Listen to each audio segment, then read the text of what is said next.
Good afternoon, everyone. I want to begin by thanking you all for joining us today. Over the years, we've watched these webinars evolve and grow exponentially. Today, we have over 146 participants registered, which is fantastic. For those of you new to us today, just a little history. This is Kirkpatrick Management Company's 52nd year in business. KMC has been family owned and operated since 1973, still serving our original first two accounts, and we are very proud of this. We are also proud to announce that we've been awarded the best workplace in the state of Indiana for 6 consecutive years. So I'd like to add it's a fantastic place to work. My name is Kelly Quigley. I'm the Director of Client Relations and work directly with our board presidents to ensure you're receiving the highest service level. Most of you have received some sort of communication from me. I reach out periodically, typically on a quarterly basis, some others a little more frequently. But I work directly with our board presidents regarding any service-related issues or escalations. My primary goal is to ensure that all of you are happy. Chad Ertel is our speaker today, presenting on board member orientation. He's been with KMC for 18 years. This is actually Chad's 18th year now.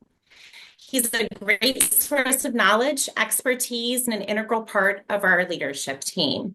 He's contributed a great deal to Kirkpatrick, and we love having him. An interesting fact about Chad, outside of industry experience, is that he played tennis in the Scarborough Peace Games. Suffice to say, Chad has always been an overachiever. Also joining us today, as many of you know, is Dan Quigley, our Senior Vice President. He also played in the Scarborough Peace Games. He's going to be monitoring the discussion and answering any questions in the Q&A. I'm sure at some point he's going to chime in to provide all of you with his personal cell phone number, as he typically does. Finally, our next webinar will be held on February 6th at noon, and this will be covering reading financials and accounting. Without further ado, I'm going to turn this over to Chad Ertel to begin. Thank you all for your time, attendance, and enjoy the presentation. Thank you for the introduction, Kelly. I don't know if I would call myself an overachiever, but I'll take it. Thank you, everybody, for being a part of this webinar. As you begin to thaw out and realize that you volunteered to be a board member, or more likely you were coerced into being a board member, today I'm going to talk about your new responsibilities and what it takes to manage your community. Don't be scared. Everything's going to be fine. We'll work through it, and we'll help you work through it.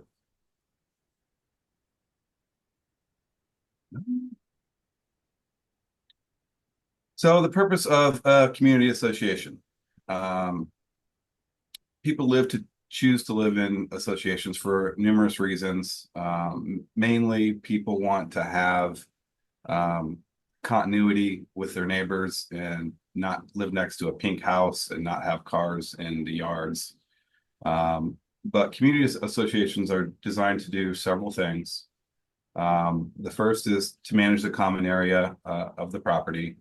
These are like your green spaces, your clubhouse, pool, your tennis court, which is probably now a pickleball court, and all other amenities. We also want to manage property interests of the owners. We do this by maintaining or enhancing those common areas to increase property values. The HOA is also going to provide services for your homeowners. Maintenance of these common areas, maintaining the pool, mowing the grass. For condominiums, it's a little more involved with maintenance of the buildings. Some condos even pay for and maintain your HVA systems. You also want to live in an HOA to develop a sense of community. You do this likely through social activities or getting together at the pool, etc. Examples of social activities are Easter egg hunts, trunk retreats, pool parties. We even have some communities that at the end of the pool season, they have a dog day and let all the dogs come and get in the pool. That seems to be a big hit, obviously, amongst the dogs. So an HOA is governed by a set of documents. It's the way your community does business, and your community should be run as a business for the most part. And your documents state how the community should be run. They state when your annual meeting is to be held, how you're to notify the owners of the annual meeting, the business to be discussed at the meeting, etc. So the purpose of the documents are to provide a legal structure for the operation of the community. What these documents do is actually create a binding relationship with the owners and the association. Some people will argue, but you sign an agreement, you sign a contract when you close on your unit or your home, stating that you agree to abide by the association rules and regulations. And what your documents do is they establish a mechanism for governing and funding the association's operations. The rules and standards for the association, they serve many purposes. They protect both the owners and the community. They enhance property values and promote harmonious living. The rules, they take the guesswork out. The last thing you as board members need is to be arguing about who's responsible for this or that. And a lot of the ways that associations do this is with a maintenance checklist.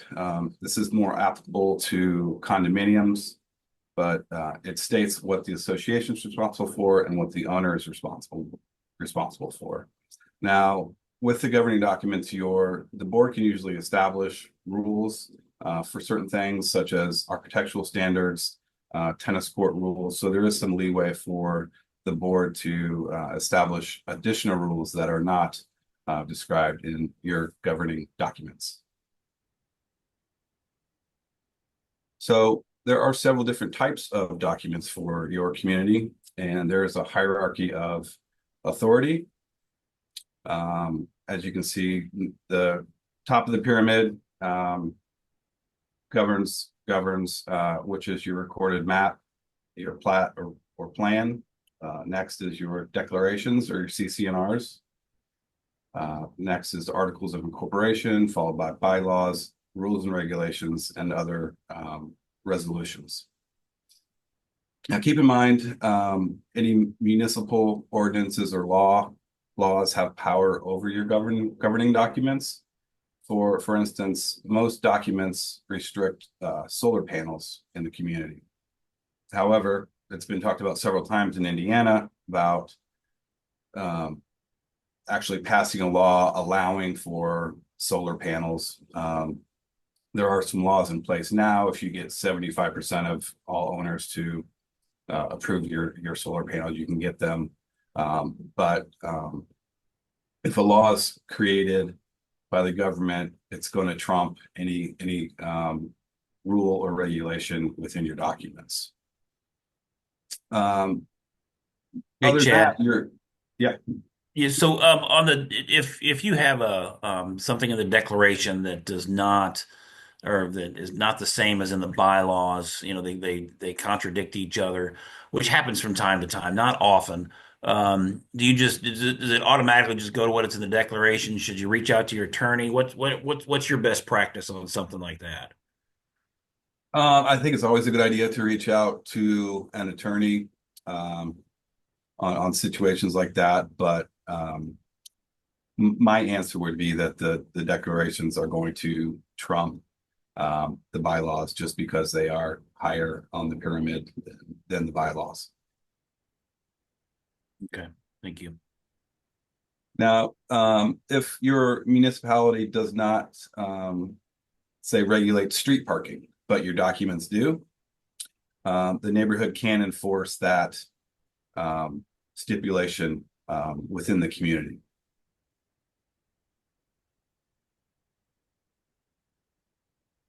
So how do you run the association? How do you pay for all this stuff? It's going to be the monthly fees, the quarterly fees, or annual fees.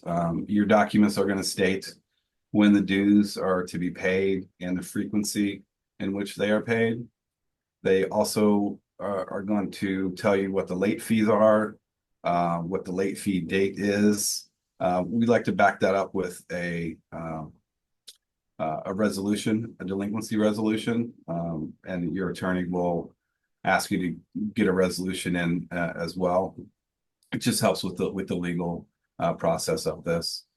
Your documents are also going to tell you how you are supposed to act if an owner doesn't pay and how to collect that owner. Some of the fees, they're going to cover your common areas. Again, it's going to be heavier with the condominium side of it.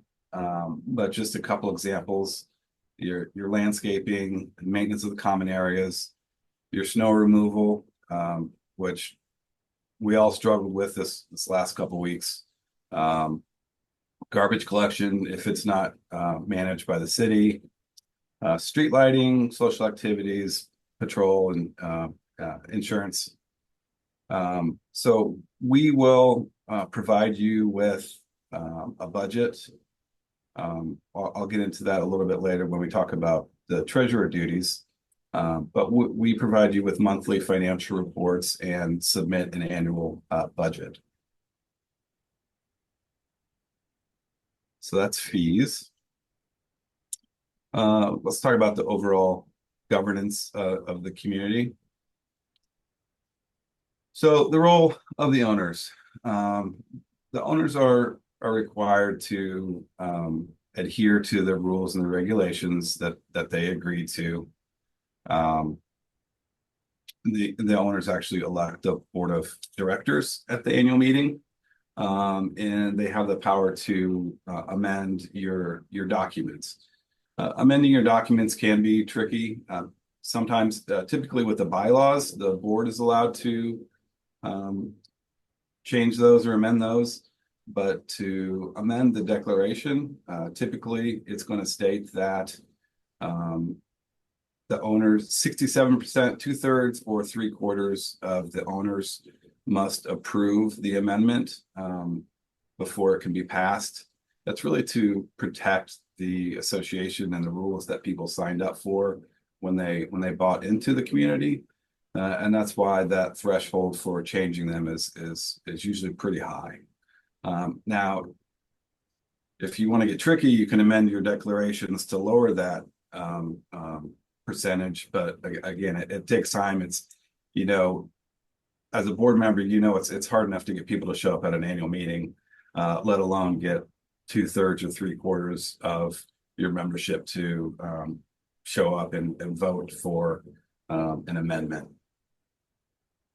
Owners are also obligated to share in the financial operation of your community by paying your assessments on time. If you don't collect the assessments, you can't pay for the services that you are obligated to provide to the owners.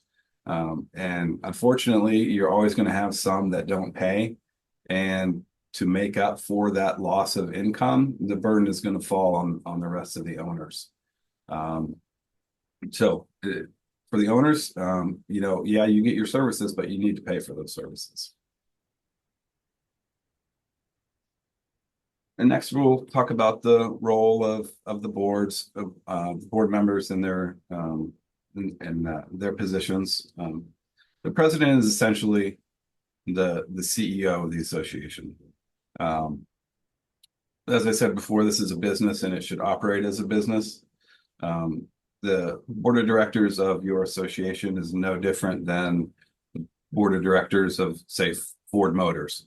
They have the same responsibilities, and while the dollar amounts are significantly less, it is a business and it is a board, and you need to operate accordingly. The president is going to set the meeting agenda and run the meetings. A lot of times, well, I'll get into that later about the agenda. The president usually has the power to execute legal documents. Your president should be signing all of your contracts. Your management company and the property manager should not be signing the contracts. This is your association, and you should be signing the contracts. The president also may have the right to select or nominate committee chairs, and the committees can be really anything you want. I manage a community that has a flower committee because they spend a lot of money on flowers, and a lot of people want to be involved. And he or she is also responsible for ensuring that board resolutions are executed, I would say, versus carried out. Your president is running the show. Typically, they're the point of contact for your property manager, and they are typically put in the most time than any other position. Maybe the secretary, but the board president is running the show. The vice president, just like any vice president, if the president is out of town and an emergency happens and a decision needs to be made and they can't be reached, then that responsibility would fall on the vice president. Yeah, and they can share some of the burden of the president as well, managing committees, architectural ad hocs, etc. And sometimes they can be assigned as a liaison to specific staff or projects, but again, the VP position is kind of just the backup to the board president. Secretary, this is the position that nobody wants to do. They are responsible for taking notes at the meeting and converting those into minutes, which can be time consuming. I do want to state about the minutes. Your minutes should not be a verbatim record of the meeting itself. Your minutes just want to hit the high points, the decisions that were made. Don't want to get into specifics. You definitely don't want executive session minutes in the regular minutes where you talk about any legal matters or any delinquencies. But the secretary is going to provide the minutes. They're going to publish those minutes. They're going to put them out to the board. Those minutes get approved at the next meeting, and then they can be sent out to the community. Your secretary is also going to inform residents of any upcoming meetings. Typically, this is another responsibility that falls back on your management company. We send out the notice. Most of your documents allow the management company to take over certain duties for the association. Nobody's expecting the secretary to mail out notices of your meetings. Let us do that for you. But the secretary should be making sure that we are maintaining all your records, which we do. There's certain documents, contracts that need to be held for 7 years. Minutes need to be held for 10 years, I believe. But we do keep all that. But it's a collaboration. Your secretary or your board should work with your manager to make sure everything's on the up and up and everything's running smoothly. And Hey, again, Chad. yeah. I mean, I think the most important thing you said is they just don't need to be word for word what's going on. That's so difficult for the secretary, and it also holds the board to it just to such a high level of, hey, you said exactly this. I've got some that just really just record votes, and that's the main thing you need in there, and what votes are, and the outcome of the votes. But we've seen a lot. We've seen some very very might hardly anything in there. We've seen some that are just pages and pages and pages. But the pertinent information is really what you need in there. Just so if you can go back in a couple of years and say, what were they talking about when they chose Peter's land or landscapers? What was going on with that? So you can always look back at those things. Yep. I like that. Good. Thank you, Dan. Your board, your treasurer. So this is obviously an important position. Again, if your treasurer or your board want to create the budget themselves, you're more than welcome to do that. But know that we can do that for you. Um, but then annual budget should be discussed amongst the board, and any changes that need to be made can be made. Some documents call for the membership to approve the annual budget, but most allow the board to approve the annual budget. The treasurer should also ensure that all financial transactions are being documented. We do provide monthly financial statements, and most of you have probably seen those.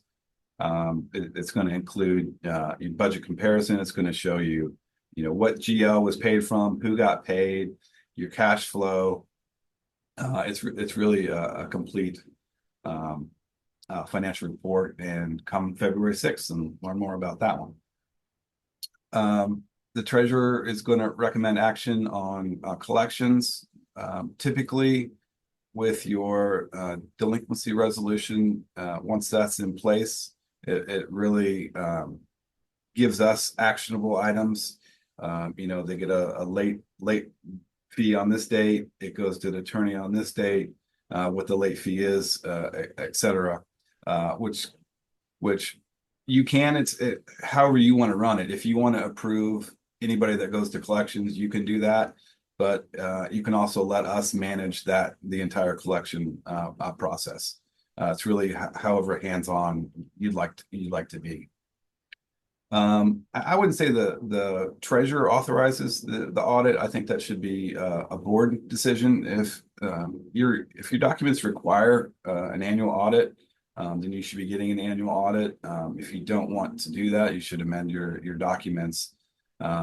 Me personally, unless it's a gigantic association, I think an annual audit's a little bit of an overkill, and maybe every other year. But again, the entire board should be involved in that decision. But ultimately, the treasurer should be really digging into that audit and letting the rest of the board know what's going on. And then finally, you have at-large members. They typically are first-year board members, really trying to figure out the process of being on the board and what it entails. They still have voting powers. They have the same powers as any other member of the board.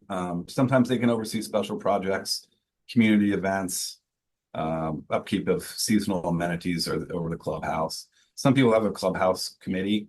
If they rent out their clubhouse, if you do that, you want to have somebody make sure they got clean and they left it how they got it, that kind of thing. And that can be a member at large's position.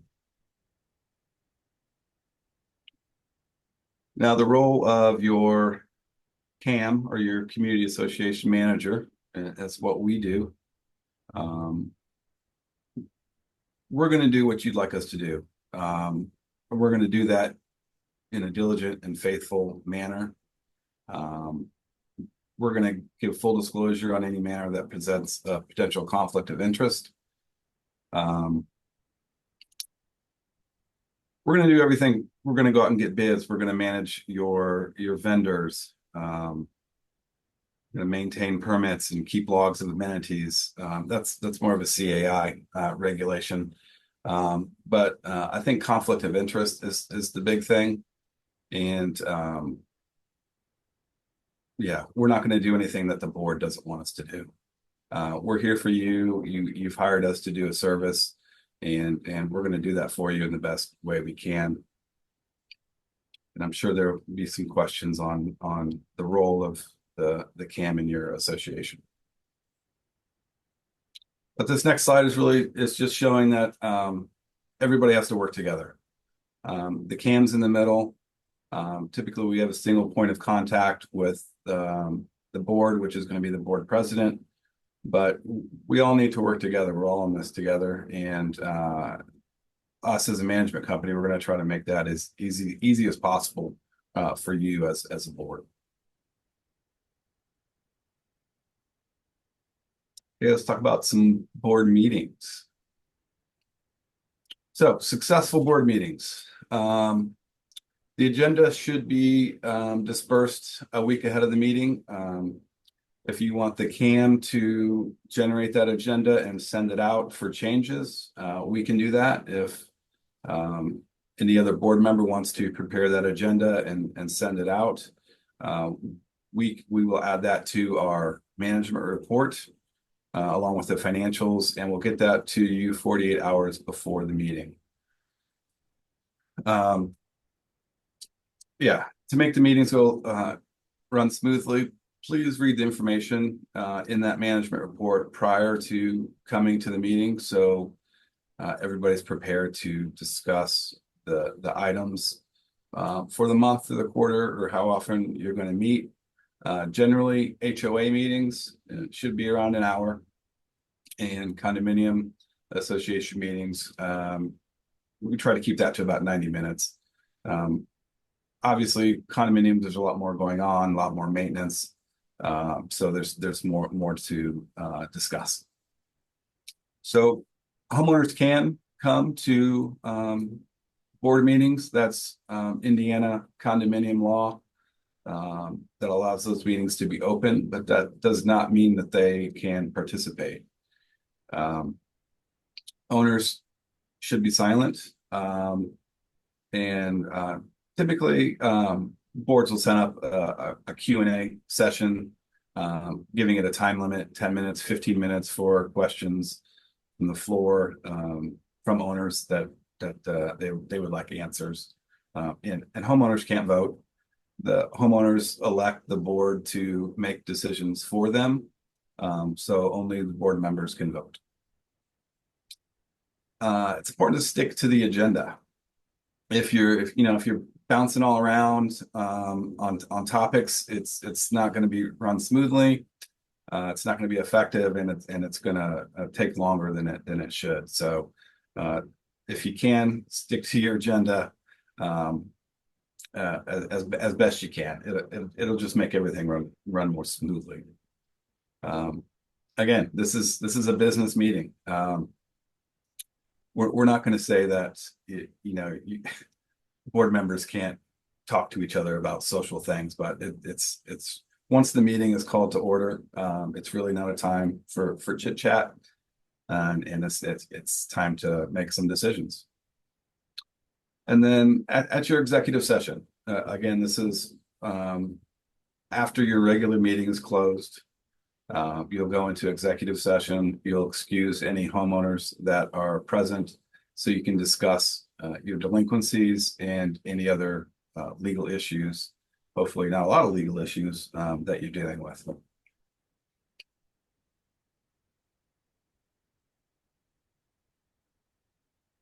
So there's 4 essential duties for the board of directors: duty of care, duty of loyalty, duty of obedience, and duty of confidentiality. Let's start with duty of care. You need to act in good faith. Act with honesty, fairness, and good intentions.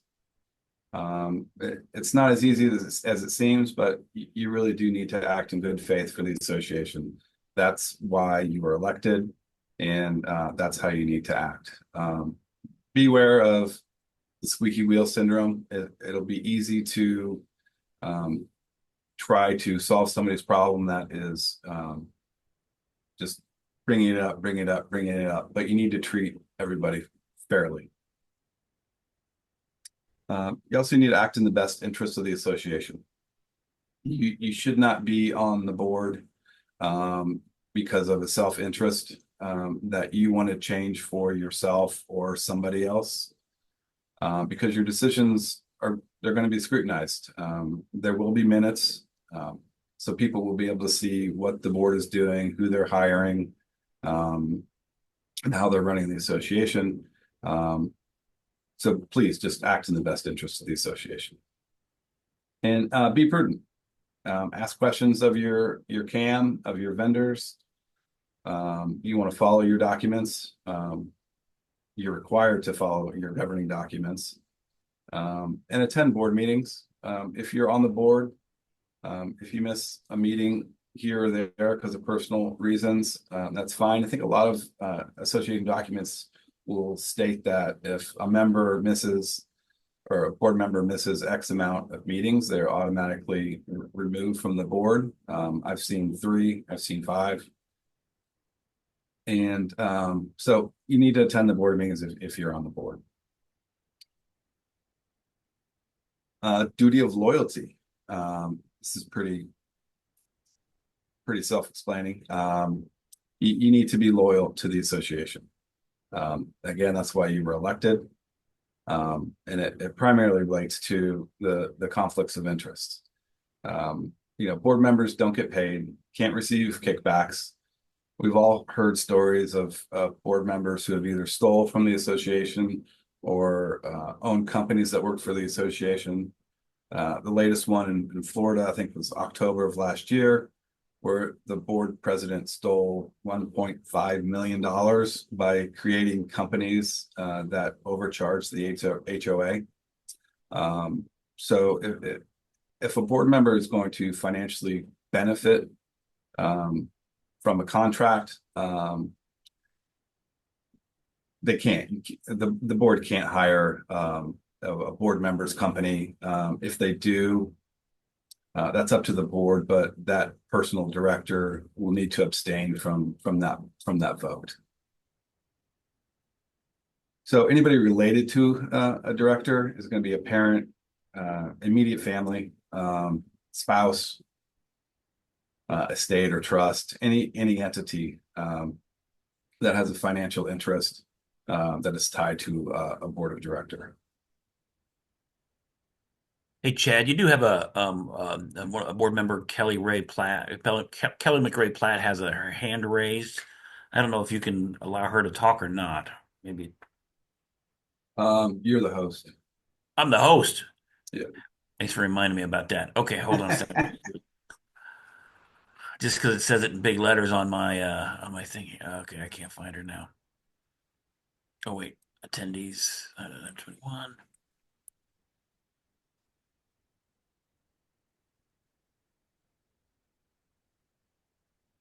It could be alphabetical, You guys right? could have put it in the chat. Yeah, she's been in the chat, but I think I wasn't clear. I wasn't clear enough. I'm trying to find it. Kelly, I'll find you here in a second. And so go ahead to the next one, Chad. I'll find it and allow her to talk. Okay. Allow- Duty of obedience. Again, another self-explanatory term here. You need to obey the governing documents. They're put in place to manage the association. They're put in there for a reason. Everybody signed up for those rules and regulations when they bought into the community. So the board needs to obey these laws. Now, interestingly, the board can make the decision to not enforce a covenant as long as they do that across the board. You can't discriminate. You can't play favorites. You can't say this person can have a pool, but this person can't when the documents state that you can't have a pool. Failure to do this can get you in trouble with several government entities, the Indiana Civil Rights Commission, ACLU, Fair Housing. You need to abide by what the government, your documents say, and treat everybody equally. Okay, Chad, Kelly, I believe you can talk now. Yes, I mean, one of the questions I had was, you know, obviously governing, can you hear me? Yes. Yes. Okay. So, there's overturn, there's people moving from other parts of the country into, which is great. We have a very eclectic neighborhood. Um, how do we, as a very small community, work with realtors? And then once somebody moves in, here are the bylaws, here's what you need to do. Because it becomes so diluted when people move in and they're moving from Virginia, California, Montana, they're just buying a house. They're not buying into a community. They're buying a house for their kids, for the community. So, we as a board, we don't want to be prejudiced. That's not what I'm saying, but how do we induct, that's a bad word, but induct people that are coming from different parts of the country, that these are the expectations of a homeowner? Sure. So legally, why you're not required to provide those documents, they're agreeing to live by the rules and regulations when they buy it. Like I said earlier, what we can do, a lot of communities send out a welcome packet. And Yes. once we get that information from the title company of who the new owner is, we can do a custom welcome packet however the board wants us to do it. If that means, sending all your documents, your architectural standards with a letter, we can do that. We just need to know what you would like us to send to the new owners. Right. We have not had that in our community for a while. But not that, everybody has their own taste and gardening and Sure. whatnot. And I like that we have a welcome packet. We did early on in Fox Hollow. We don't have that any longer, but I think that makes sense. So thank you for that. Yeah, just get with your CAM and we can get that set up. Perfect. Thank you, Chad. You're welcome. And if you do have a overwhelming interest for volunteers, some communities also have a welcoming committee, and they'll take over cookies with these documents as well. But if you have too many volunteers, they can do that. I'm trying to coordinate that now after 20 years of living in the community, with so many young people moving in. It's great. Turnover, and I am trying to coordinate that a welcome, because that's what we had when we moved in 23 years ago. Great. And you knew the neighbors, you knew their dogs, their cats, their kids. Yeah. So you knew, and it wasn't overbearing, but it was welcome to the neighborhood. Here's what we can expect. Thank you so much. Yep. And finally, it's my last slide. The board should limit their liability. And you want to minimize your risk by reading and knowing your documents. Obviously, you want to treat everybody fairly. You want to keep good records. We keep excellent records. All of our records are electronic now. So we're keeping that in the cloud. The board needs to work together and make decisions together. If you're spending money signing contracts, it shouldn't be done by just the board president. It needs to be done in a meeting, and should be a majority vote. That's going to help you minimize your risk and limit your liability. Obviously, collecting your assessments and enforcing the covenants, which is again something we can do.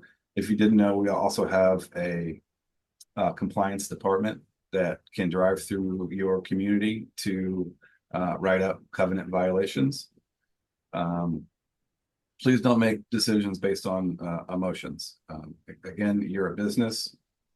Make decisions based on facts and documents and evidence. Partner with experts. I think that's most importantly. You all are volunteers, and you should rely on us, your attorneys, CPAs, engineers, insurance professionals, to provide you with I'm looking for Dan. Advice. Sorry, I was typing. Sorry. Usually I'm listening. I'm hanging on your every word, Chad. Sorry. So yeah. rely on your partners to give you advice on how you should make a decision or steer you in any direction. Yeah, that is important too. The Indiana Nonprofit Corporation Act does indemnify directors who act in good faith. Business was that the business decision rule. If you're making a decision based on facts and what you think is best, you're acting in good faith and therefore won't be held liable.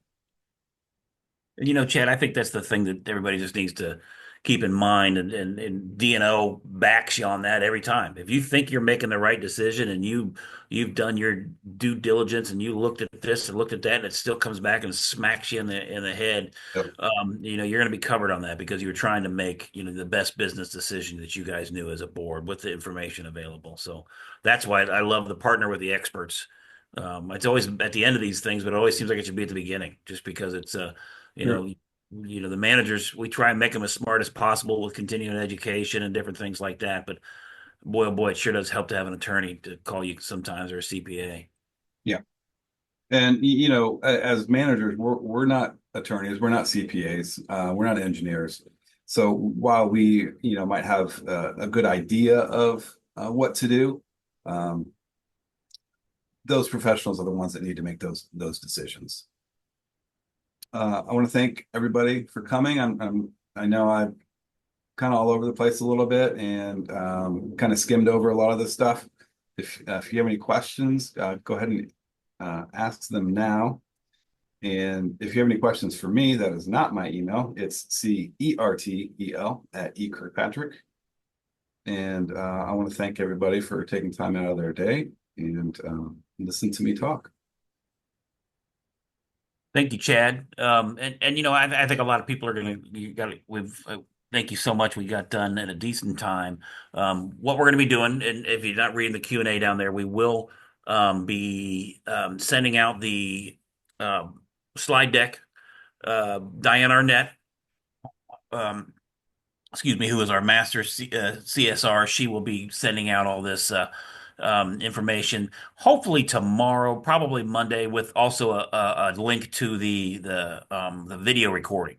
So I think that I think it would really be something you guys could take a look at, send it to your other members of your association, or you might not the association, but the other members of your board.